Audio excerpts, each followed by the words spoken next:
queridos, estamos de volta com mais um estudo da lição da Escola Sabatina e neste domingo, 11 de agosto, o tema da lição é Vendo Claramente.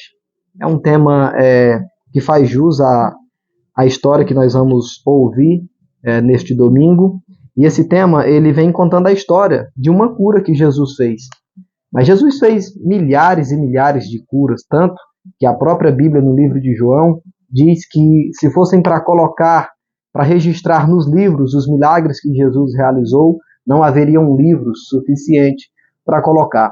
Tamanha foi a ação de Jesus em realizar milagres na vida das pessoas. Mas aqui em especial nós vamos meditar nesse tema, nessa história. E aqui a lição ela já inicia com uma pergunta. Por que foi necessário que Jesus tocasse 2 vezes no cego para curá-lo? E que lições podemos tirar deste relato? Então, o livro de Marcos, no capítulo 8, versículo 22 a 30, ele conta ali a história de um cego. Havia um cego e as pessoas pediram que Jesus o tocasse para que ele ficasse curado. Mas tem um fato curioso nessa história. Algumas curas, alguns milagres, Jesus realizava ali. A pessoa chegava até ele e essa pessoa poderia ser uma pessoa cega, uma pessoa aleijada, uma pessoa endemoniada, e Jesus ali o tocava, falava e aquela pessoa ficava curada. Mas no caso do cego, Jesus o retirou para fora da aldeia. E nós vamos entender o porquê que ele fez isso. Então, essa ação de Jesus retirar aquele cego daquele local, ela torna essa história um pouco peculiar em relação a isso. E os evangelhos, eles relatam a história de vários cegos curados por Jesus. Além da passagem de Marcos, que estamos estudando, Bartimeu foi curado. Mateus refere-se a 2 homens cegos. E João 9 conta a história de Jesus curando um cego de nascença que se lavou no tanque de Siloé. Nós conhecemos a história. Contudo, a história de Marcos, capítulo 8, como eu falei, é uma história peculiar. Ela tem uma característica que se difere das demais histórias, das demais curas que Jesus realizou. A primeira característica que torna essa história peculiar é que essa história ela está registrada apenas no livro de Marcos. E é o único milagre que Jesus requereu 2 ações para trazer saúde perfeita. Como eu falei, alguns milagres Jesus apenas falava ou tocava e logo a pessoa ficava curada. Mas esse milagre em especial, Jesus ele desenvolve ali 2 ações para trazer saúde, para trazer perfeição àquela pessoa.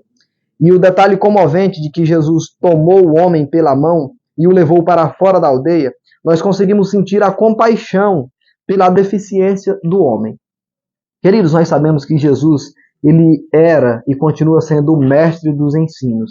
Cada ação, cada gesto, cada atitude de Jesus era observada pelos seus discípulos. Então, não pense você que o fato de Jesus tê-lo tocado 2 vezes poderia ser talvez falta de poder, digamos assim. Jesus teve que tocá-lo 2 vezes porque da primeira vez não foi possível, não foi poder suficiente, não. Jesus ele tinha várias formas de agir. E saiba que cada forma, cada maneira que Jesus tinha de agir tinha um significado. O porquê que Jesus agiu daquela forma. Então, aqui nós vamos ver a resposta. Por que foi necessário Jesus tocar no homem 2 vezes? Nós vamos ver o motivo dele ter feito isso.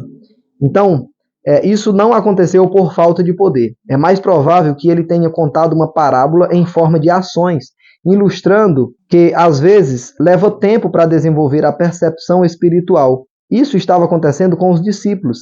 Essa seção de Marcos começa e termina com a cura de um cego. Jesus estava ensinando os discípulos, especialmente sobre sua morte, que ocorreria em breve. Eles tiveram dificuldade em entender essa predição, embora Jesus tivesse falado sobre isso várias vezes. A restauração da visão é uma metáfora do crescimento no discipulado. Então aqui nós começamos a ter um vislumbre do motivo pelo qual Jesus tocou naquele homem 2 vezes. Jesus ele queria ensinar para os seus discípulos quem ele era e qual seria o seu propósito aqui nessa terra. Só que em alguns momentos os discípulos eles tinham dificuldade para entender. Alguns momentos eles ficavam em dúvidas, e nós vemos isso na Bíblia quando um dos discípulos pergunta: Senhor, quem tu és? E Jesus ele responde, né? Tanto tempo estou convosco e ainda me pergunta quem eu sou. Isso nós vemos em algumas passagens da Bíblia. Professores gostam de fazer perguntas. Estas são a chave para desbloquear a compreensão dos alunos. Em Marcos 8, chegamos ao ponto decisivo do livro. 3 características confirmam isso. Primeira delas, Jesus perguntou sobre sua identidade, algo que ele não tinha feito antes. Segunda, Pedro é o Messias. Terceira, logo após essa revelação de quem é Jesus, ele começou a explicar para onde estava indo, para a cruz. Então a gente nota o motivo de Jesus ter agido daquela forma. O objetivo era sempre o mesmo: tentar esclarecer cada vez mais para os discípulos quem ele era e para onde ele iria. Queridos, essa é a lição deste domingo. Que Deus em Cristo Jesus nos abençoe. Eu convido você para compartilhar esse vídeo com seus amigos, com seus familiares. E agora, aí mesmo onde você está, feche seus olhos para nós falarmos com o nosso Deus. Querido Deus, Senhor, muito obrigado por tudo de bom que o Senhor tem feito conosco. Abençoa essas lições, que as pessoas que estão ouvindo possam chegar mais perto de Ti e enxergar claramente como este cego que foi transformado. Continue conosco em nome de Jesus. Amém.